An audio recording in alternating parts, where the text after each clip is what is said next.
Hey guys, welcome back to the channel. So it's been a little while since I've uploaded a video, and I've got a lot of stuff that I'm in the middle of filming. Haven't really edited it together, project videos that I haven't really edited together yet to put out. So I wanted to do a quick video in the meantime, and something that's kind of been on my mind to do a video about anyways is my circular saws and why I think the Makita circular saw is probably the quintessential or the best circular saw bang for your buck that you're going to find out there. Is it the best by far?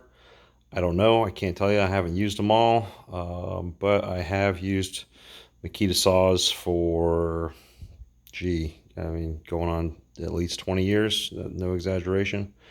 And I've used DeWalt, I've used Ryobi, Skill, Porter Cable, trying to think what else. And honestly, to me, these are the best. Um, and so, kind of starting with the evolution of what I've had my experience with. Growing up, we didn't have cordless circular saws, and kind of learning, how to use one as a kid and as a teenager. My dad always had Makita circular saws. He had a few other, or he had a Porter Cable for a while, and he had an old school Craftsman metal body saw. It was a little 6-inch saw that had a plywood blade on it, and the thing was not apparently double insulated, because if you didn't have it plugged into a good grounded extension cord, you would get some pins and needles on it. But yeah, so this isn't the exact saw, but pretty much the exact model. Just this is a newer one that I've had for about 10 years. That I learned how to use a circular saw on the Makita 5007. This is a 5007 NB. And like I said, I've had this guy for going on 10 years. Bought this at a pawn shop, almost brand new in the box for 40 bucks. Got the case down here, and this thing's been serving me well for a long time. Before I had this, so going back a couple years earlier, maybe 12 to 13 years ago, and I wish I still had it. I had the Makita Hypoid bevel gear, kind of like a worm drive, but it's not technically a worm drive. It's a bevel gear saw, and I sold that to get this. Well, I had bought this, and I was like, you know what? I don't need two corded circular saws. And then the bevel gear one was a little heavier. The blade was on the left. It was a little bit different to use, but I wish I still had it because that was a good saw.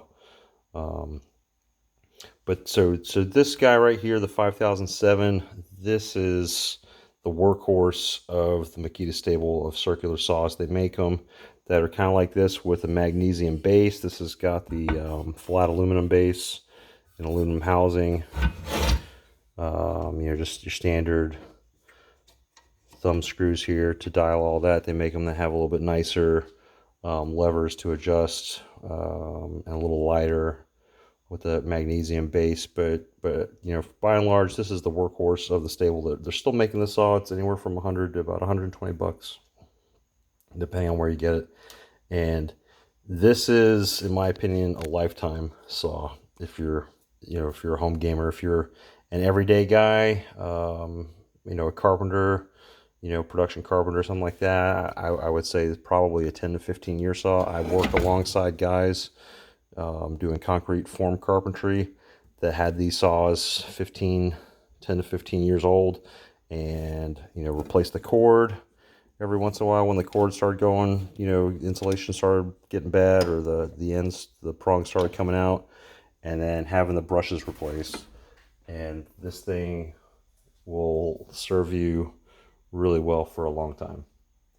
So getting into my cordless saws, this was, I've had this going on 14 years now, 15 years maybe. And this was my first cordless circular saw. It's 18 volt, so you don't have a blade on it. But I've had this since 2002, I think. Still works. got new batteries on it. I need to get a blade for it and put it back in rotation. But, you know, this saw is 15, 16 years old. It's still going strong. As long as you got good batteries, this thing won't die. You can see it's been well used and abused. Got sawdust in there. I've had this one going on, I think, 8 years. This is the 18 volt lithium ion LXT. And again, can't kill it. Blade on the left. So it's got a little bit different base. The markings on it are a little bit easier to see. And yeah, just a good little cordless saw with a single battery and the 6.5-inch blade. Good for little projects and stuff. And then last year, on advice from one of my buddies, treated myself to the 36 volt. And this is kind of the main part of the video today. The 36 volt, 7.25 inch, full-sized circular saw. And this is with the blade on the right, the Sidewinder. They make a 36 volt saw with the blade on the left. That's it's not a worm drive. It kind of looks like a worm drive, and it's shaped a little bit more. It's got the handle in the rear, and it's the ergonomics are a little bit different, which is, you know, it's for some guys that's a preference. If you want the left-handed blade with the rear handle, or if you want the top handle with the blade on the right, the Sidewinder. I'm right-handed, so I hold the saw here. I'm using my left hand to stabilize the workpiece. The offcut falls away on the right. I measure left to right, mark my line. The waste goes to the right. And so to me, the right-hand blade seems to work out better because most of the base of the saw is on the piece that's not falling away. But again, so that's a personal preference. I wouldn't say one is better than the other. But what I like about this, and what I didn't realize until I got it, and this has got magnesium base. It's got, you know, some other features built into it that the older saws don't have. But what I like about this is that the size and shape of this base, except for these little differences, is the same as this. So when I use my saw guides to, you know, to make a long, well, this one's on a long one, but I've got these in different lengths to make a rip cut or a cross cut. This same saw base, or base guide, whatever you want to call it, straight edge guide, works on this saw. It also works on that saw. The blade offset from here, from the blade to the left side of the plate is the same, and so this straight edge guide will work on either one of these saws. I have to be honest though, since I've had this saw, I don't think I've used this a single time. And I was surprised. I honestly, if I wasn't so attached to this thing as just being a quality tool, probably would go ahead and get rid of it just to make, you know, some space, and because I just don't use it anymore now that I've got the 36 volt cordless. This thing, and this is, you know, not going to be as in-depth of a review video as you've seen some of the other guys on YouTube do with the cuts per charge and, you know, how deep of a rip cut can you make and all that. I will just go ahead and tell you, this saw will do everything this one will do. It's just going to run out of juice. And, you know, if you're using it, if you're a production carpenter and this thing is not leaving your hand, you know, for hours on end, and you're making cut after cut after cut, I think you'd get a couple hours on 2 batteries before you'd have to recharge or swap out. This is obviously going to go all day, but you got to lug the cord around. But as far as power goes, as far as cut capacity, making long rip cuts, making beveled cross cuts, beveled rip cuts, you know, and cross cuts in thick material, this saw will keep up with this saw, hands down, no question. And for me, this has been a game changer because I can take it anywhere, don't have to worry about cords. You know, even if I'm here in the garage where I've got plugs all over the place, it's so much more convenient to use this thing. I don't have the cord dragging behind me. And, you know, if I'm on a job site that doesn't have power, if I'm out on the property, and I'm somewhere that definitely doesn't have power, this thing is going to do everything I need it to do, and it's been invaluable as a resource versus the corded. You know, again, will I ever get rid of the corded saw? Probably not. This thing is earned a place in my shop, I think, permanently, and I don't plan on getting rid of it. But this is the saw that I grab for most of the stuff I do now. Next one would be the little 18-volt lithium-ion one for you know, random cuts on stuff. But you know, again, these tend to bog down a little bit in thicker material, longer rip cuts, beveled cross cuts, and obviously with the single battery, it doesn't last as long. I find this when I'm doing projects around the house, in the shop, out in the yard.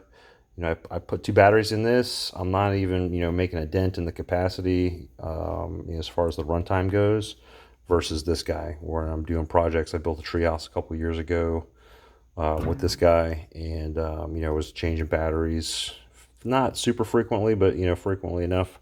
With this one, you put 2 batteries in it, basically you're good for the project.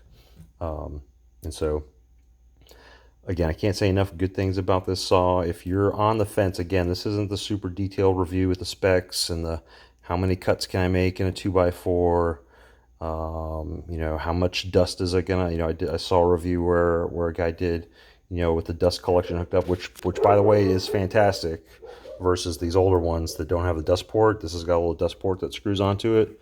Then I had to make a little adapter out of a PVC coupling to fit my shop vac hose in there. But in the garage with the shop vac attached to this, that's also been a game changer, you know, in terms of keeping the shop clean and you know, the air quality in the shop a little bit better, and it doesn't make as big of a, there's not as much to clean up afterwards. It's not perfect. You can see, you know, it's got some dust on here.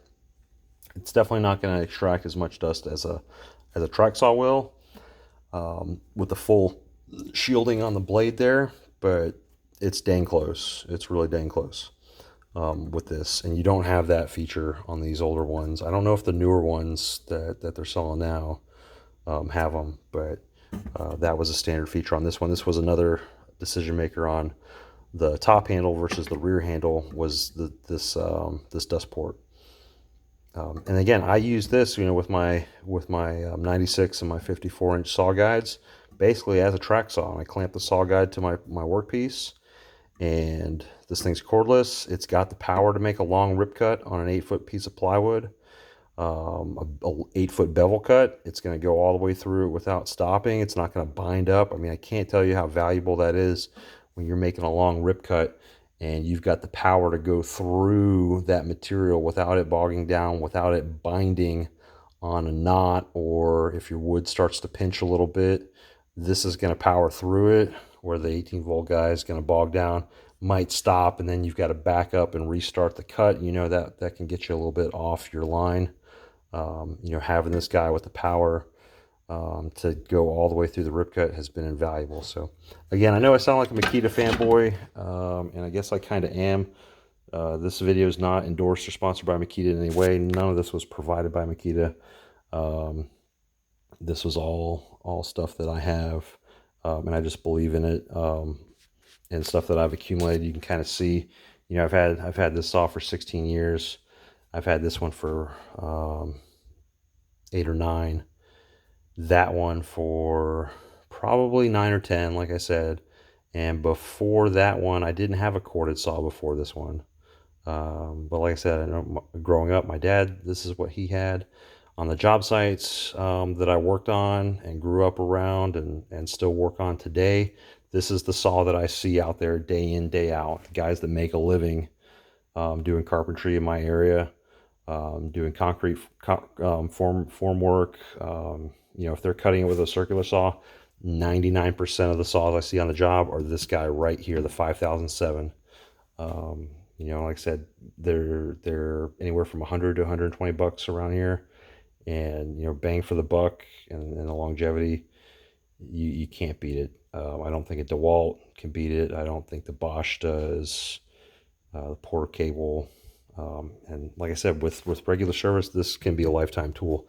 With this, I think this will be a lifetime tool. The batteries, obviously, you know, at some point they're going to go bad, but being brushless, and not having a cord to worry about. Everything else about this thing is built just as stout as this. That's another thing I'll say. The build quality, the robustness of this tool is on par as, you know, as much as this one over here.